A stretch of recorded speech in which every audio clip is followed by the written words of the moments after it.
What's going on, everybody? Welcome to episode 32 of DFS by Cage. I am your host, Cage. I am here to break down my DFS DraftKings lineup for UFC Vegas 57, which is headlined by a big time top 10 matchup between Calvin Kattar versus Josh Emmett. This fight card is going to be taking place in Austin, Texas, the first fight night card that's going to be outside of the UFC Apex since they went to Columbus, Ohio a few months back. But before we get into my six-person lineup, as always, we are sponsored by High Tide Herbal. If you don't know who High Tide Herbal is, check out this video right now.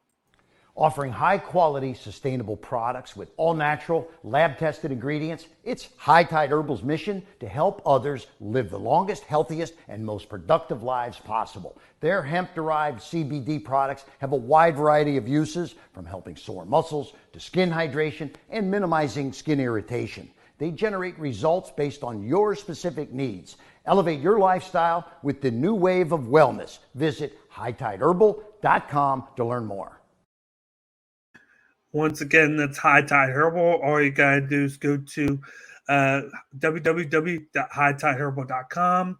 Go to checkout. There's a promo code that we're running right now, CageMyIQ10. You put that in, and on your next purchase, you receive 10% off your next purchase. Once again, that's promo code CageMyIQ10 to receive 10% off your next purchase. As you know, this podcast right now, we are Cage My IQ. We are on social media. If you haven't done so already, follow and subscribe to us on Twitter, Instagram, Twitch, and YouTube. All of our videos are on YouTube at CageMyIQ. So if you haven't done so already, and this is your first time tuning into the network, please look down below and hit the subscribe and notification bell so you get all of our content when it gets put out first. You'll get the notification right away. And then please do us a favor, smash that like button down below, and then hit us up in the comments section to the right. Let us know what you think of my DFS lineup for this week, and then give me your opinions and who you're going to use for your DraftKings lineup for UFC Vegas 57.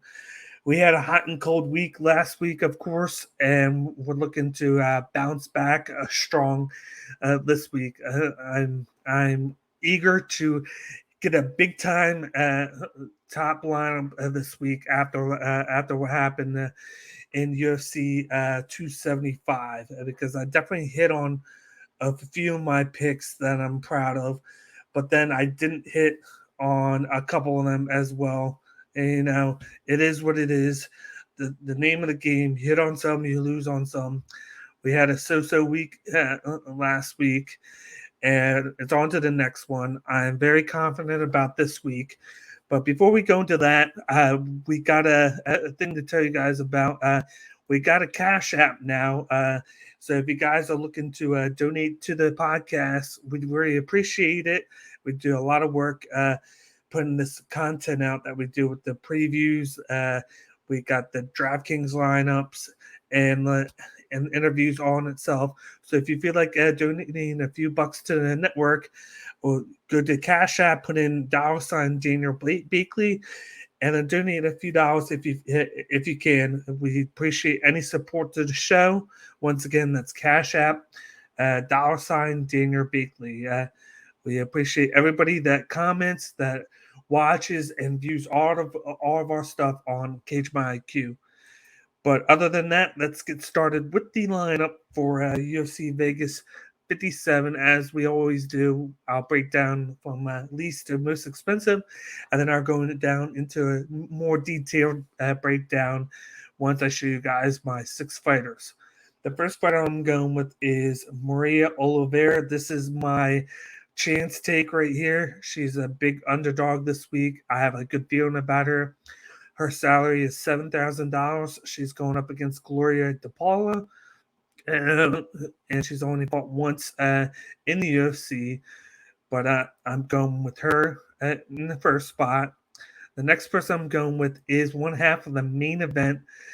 It's another dog here. It is Josh Emmett, aka Orkbane. That's my nickname for him. Yeah, his salary is $7,400, and he's going up against Calvin Cater. Like I said, he's one half of the main event. The next person in the lineup, this is my must start right here for this week. Where I'm going with Jeremiah Wells. His salary is $8,000. He's going up against Colt McGee. He's part of the Gracie Gym in Philly. Every guy in that gym since joining the UFC is undefeated up until this point. So he is my must start for this week for DraftKings. Now I'm going with Damir Ismagulov, Quazag, as his nickname. His salary is $8,400. He's going up against Korum Kudateladze in his matchup, and this is going to be his fifth fight in the UFC. He's undefeated 4-0. I'm going with him. My next person I'm going with is Kevin Holland. This is my other must start this week. He is nicknamed Trailblazer. His salary is $8,900, and he's going up against Tim Means. And then my last pick for this week for my lineup is Bill Hawes, aka Megatron. His salary is $9,000, and he's going up against Duran Win. Boom, right there. That's my lineup for DraftKings this week. Let's start with the bottom. Maria Oliveira, aka Spider Girl. She's going up against Gloria Tapara. In her one fight in the UFC, she had a very tough opening fight against Tabitha Ricci. She lost by decision. She got taken down 5 or 6 times, but she did have 66 significant strikes and 90 strikes overall. I love this matchup for her against Gloria Tapara. As you know, Gloria Tapara is primarily a striker. She likes to throw singular strikes, and then at times she'll throw combos. But a lot of her work is along the cage. She tries to push her opponent along the cage, throw those elbows, throw those knees. She showcased that against Diana Belbita in the last fight. But it's going to be hard for her to do this against Maria Oliveira. Maria Oliveira has a 2-reach inch advantage. A lot of people in Brazil call her the female Anderson Silva. She has long legs. She likes to throw leg kicks. She likes to throw punches. She has that kickboxing, Muay Thai, and jiu-jitsu background. And one of the things I like that she does in certain fights that she could utilize against Tapar is when she clinches up, she likes to do the body lock and the leg trip to get her opponent down. And I think she's going to come in weighing more and being stronger than Tapara. She's going to look to get the fight to the ground. And then that's where she'll flourish with her ground and pound and her submission entries here. I even think she's going to be better with the distance game on the feet, striking wise. She just has to watch out for the paw along the cage. That might be the tricky part of this, but I could see her going in here, racking up quite a bit of volume, getting a couple of takedowns by the body lock and the leg trip, and then to get maybe a chance at a submission or two. I think this fight goes to decision, but I think she can get anywhere from 80 to 85 points on fantasy for this week because of the victory and the striking and the control time and a couple of takedowns. But when she's only salary-wise $7,000, that's a big advantage for you going forward with your team when your least expensive person is getting you at least 80 to 85 points. But I'm going with Maria Oliveira in the one spot. I think she pulls off the upset, and she gets the victory over Gloria Tapara. Next person in my lineup, of course, is one half the main event. I got Josh Orkbane Emmett. That's my nickname for him because he looks like one of those orcs from World of Warcraft. He costs $7,400. He's going up against Calvin Cater. He's 17-2, 77.2 FPPF. He's running on a 4-fight win streak where he has 2 knockouts and 2 wins by decision. The big thing I'm going with here is if you look at his past 5 fights, he has on average 1 knockdown per fight. He has a takedown in one of those fights, and he gets you up there in volume when the fight goes longer. Uh, it doesn't show a lot of volume in all the fights other than Burgos, and that's mainly because of him winning 2 of the fights by knockout and 1 and 3. And then in the Dan Ige fight, he did get the knockdown and reversal, but he had 62 strikes in that fight. It was mainly a lot of patience involved with both fighters, and he was able to pull out the fight there. But against Cater's going to be the favorite going in because of his boxing, his movement. He has good cardio, and he knows how to move his head. But what I like for Josh Emmett in this matchup is the fact that Cater doesn't like to block his head too much. He doesn't have that great of a defense. His defense is just him moving left and right, constantly on the go. And with that, he tries to throw a lot at his opponent. He looked good against Giga Chikatsuke, but Giga throws a lot of leg kicks, so he didn't have to worry about the swarming to the face. But you got Josh Emmett and his grappling and his power striking game where he has that lethal right hand, and if that right hand connects, I think he can put Cater down, or just like he does in a lot of his other fights, he can knock him down and get a knockdown. I think he knocks down Cater in round 3 or 4 with that right hand. He's going to get anywhere from 50 to 60 significant strikes. He's going to get a knockdown. He might even get a takedown.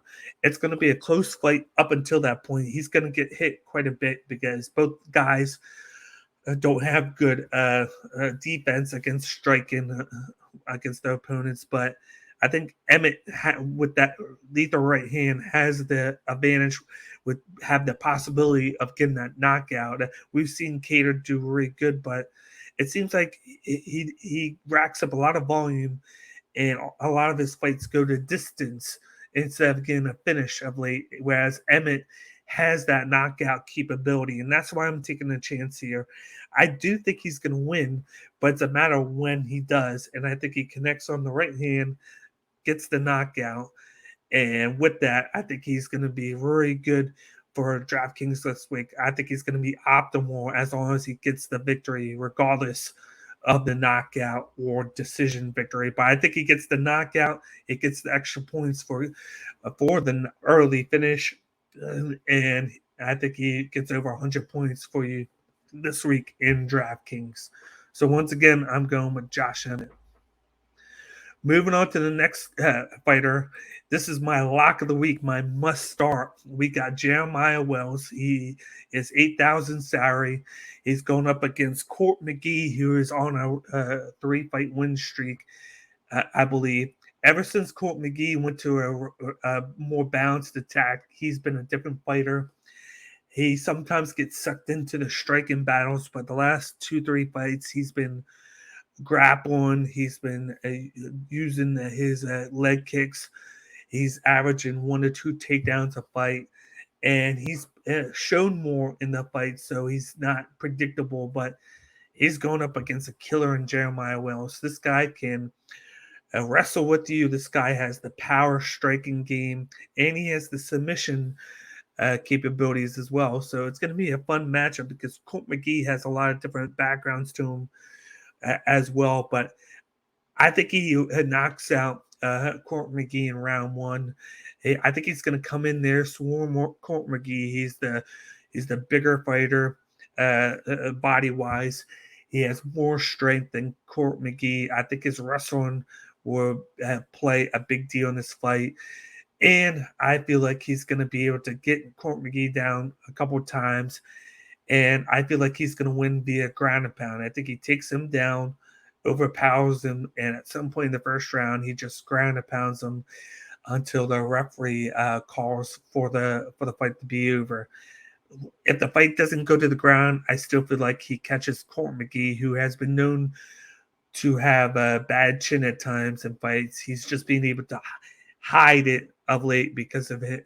He's been wrestling quite a bit.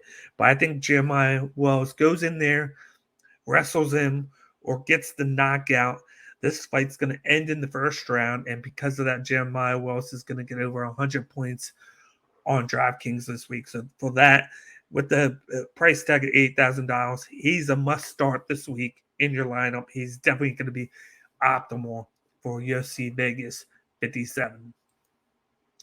Moving on to the next fighter in my lineup, I'm going with Damir Ismagulov, $8,400 salary. He's going up against Kudalotse. He's 23-1, 80.0 FPPF. He is 4-0 perfect in the UFC. All of his fights go to decision. He averages anywhere from 50 to 60 significant strikes. He has one knockdown in the 4 fights. Depending on the fight, he can get several takedowns in a fight. He has good grappling. He just chooses to use it at times when he needs to. And when he uses the grappling, he averages 8 minutes and 30 seconds of control time. And then when he does that, he does really well with the ground and pound portion striker-wise. But if he doesn't, then he knows how to move. He knows how to hit his opponent and then avoid shots and win by decision like he's done. Against a guy who like Kudalotse, who has a decent grappling background, but this guy's known for his striking and he has a power game to him. So I foresee that Damir Ismagulov is going to go in there, look to grapple with Kuda. He's going to try and take him down several times. Look for submissions. He's going to do a little bit of ground and pound. I think he wins by decision over Kudalotse, but I think he gets 2 to 3 takedowns. He probably has anywhere from 6 minutes to 7 minutes of control time in the 3 rounds. And he's going to have a couple submission attempts here. And I think he could have he do good with the ground and pound. I see him getting anywhere from 80 to 90 points on DraftKings this week. It depends on his striking and his takedowns. That's what it depends on, because he's going to get the 30 points for the victory. He's going to get points for however many takedowns and significant strikes he does. But then the key to getting a little bit extra will be the control time there. But I think it's foretold that he's going to go for the grappling because of the striking of Kudalotse. But I think Damir Ismagulov is a perfect spot in your lineup for you this week.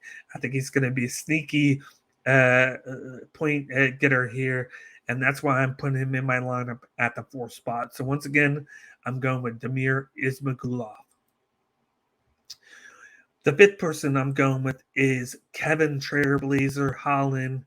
He's coming in at $8,900 salary. I think that's really good value for him, considering the fact that he has that knockout capability.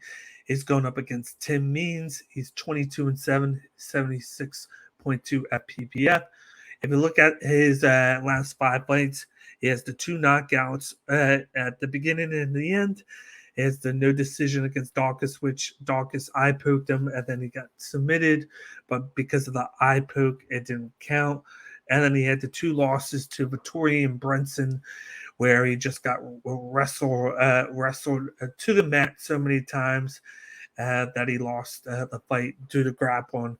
But he has since moved down to welterweight from middleweight. I think that move down has helped him out a little bit. He went in against Alex Oliveira, looked a little bit like slouchy at times, but he knocked out Oliveira in the 2nd round. He has that extra length and height and weight because he moves down, and it gives him an advantage to use. And he's been working on his takedown defense. He did pretty decent. He might still get taken down in fights once he gets moved up to the top tier town, but he looked better than he had in the last couple of fights that he's had, and the move down has paid dividends for him. But he's going to come in there against Tim Means. Tim Means might try and grapple with him, but I don't think it's going to work too much with them. Tim Means is going to do a lot of movement, and I could see Kevin Holland going in here throwing those leg kicks all over to the side, to the stomach, uh, to the face. And I see him getting that knockout blow in towards the end of the first round. He just, when the fight's standing, he's a dangerous dude, and he's a knockout artist at that. His Achilles heel has always just been grappling and being taken down 3, 4, 5, 6 times in fights against stronger opponents. And I don't think Tim Means is a stronger opponent who's going to look to take him down. He might do it just to see how it works, but I think Kevin Holland's going to be able to deal with it. I think he goes in there, hits Tim Means with some powerful strikes with his leg and his hands, and I think he's going to put him away towards the end of the first round, which is going to put him in the 90 to 110 point mark on DraftKings for this week. So once again, I'm going with Kevin Holland with the price tag of 8,900. I think he's going to be one of the highest scoring fighters this week on DraftKings. Moving on to the last spot in my lineup, I'm going with Megatron Phil Hawes. His salary is $9,000. He's going up against big-time wrestler Deron Wynn. He's 11-3, 84.6 FPPF. His last fight didn't look too well, where he got knocked out in the first round by Chris Curtis. But up until that point, his striking was looking on point. He was hitting Chris Curtis with his big-time shots. It's just that he made that one mistake, and Chris Curtis made him pay for it. But before that, he had the 2 decision wins over Darkus Imavov, where he had 2 takedowns and 4 takedowns, and he averaged 7 to 8 minutes of control time. He had a really good ground and pound, and then he had the TKO victory over Jacob Malkoun in the first minute of the first round of that fight. So he has that wrestling and knockout power capability in fights where he can knock you out of the blue, or he can wrestle you to the ground several times and control you on the mat. And he's been working with his submission entries in the gym of the last couple of months. So I'd be interested to see if he incorporates any of that into this fight. But he's going up against a wrestling primary, a heavy guy in Deron Wynn. He's Daniel Cormier protege. In his last fight, he took down his opponent 8 times. But he has been chinny in fights, and he hasn't showcased his striking that much. So he's going to primarily look to take down Phil Hawes a bunch of times to try and win the fight and take the fight to deep waters. And he might look to throw that overhand power shot that he just wings wide that sometimes he connects on and is able to knock people out. But I see Phil Hawes coming in here. I see him defend those takedowns. I see him grappling up with them along the cage, throwing shots at him, throwing knees and elbows.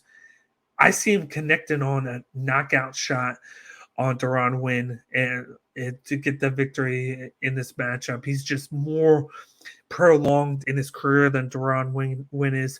I think Wynn is going to be a very good prospect in the next couple of years when he adds a martial arts background to him other than wrestling. But to me right now, all he has is wrestling, and that's why he uses it so much, and he can utilize that against guys that can't defend the takedowns. But Hawes has a wrestling background.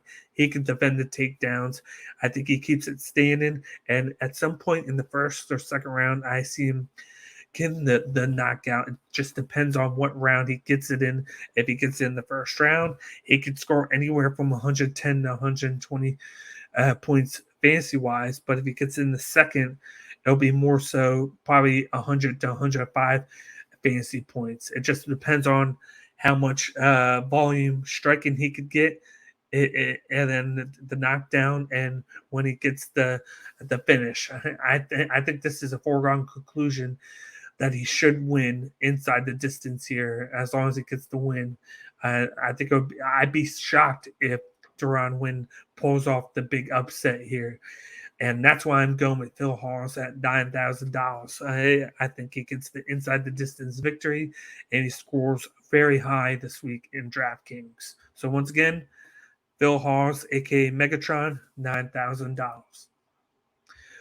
So once again, here's a rewind of my lineup for UFC Vegas 57. I got Maria Oliveira, $7,000. I got Josh Emmett, 7,400. I got Jeremiah Wells, my must start of the week, $8,000. I got Demir Ismagulov, 8,400. I got Kevin Holland, 8,900. And then I got Phil Hawes, $9,000. That is my lineup for this week. I will be back next week to give you guys my lineup for UFC Vegas 58, which is headlined by a big time lightweight top 10 matchup between Montus Gamrot going up against Arman Sarukian. This is going to be a very intriguing matchup, and I believe it's going to be back in the UFC Apex in Las Vegas. But before we get going, at the end of this episode, just want to get another shout out to the Cash App that we have. We got $ DanielBakley if you wish to support the show. Any amount of donation is appreciated. I thank everybody for tuning in, and I appreciate anything that you guys can donate to the show. We put a lot of work into it, like I said earlier on in the show, and we appreciate everybody that watches Cage My IQ. And then, of course, if you haven't done so already, please subscribe to the network on YouTube. Hit the subscribe button down below. And then also smash the like button and then hit us up in the comment section to the right. Like I said before, all comments are loved. Whatever info or whatever thoughts that you have on my lineup or any lineups that you want to give me a taste of, shoot it in the comment section and I will comment back and give me my thoughts on your opinion. But other than that, I wrap things up with today's episode. Of course, I'm your host, Cage, and I will see you guys next week for episode 33 of DFS by Cage. Thanks for tuning in to this episode and have a nice week. See ya.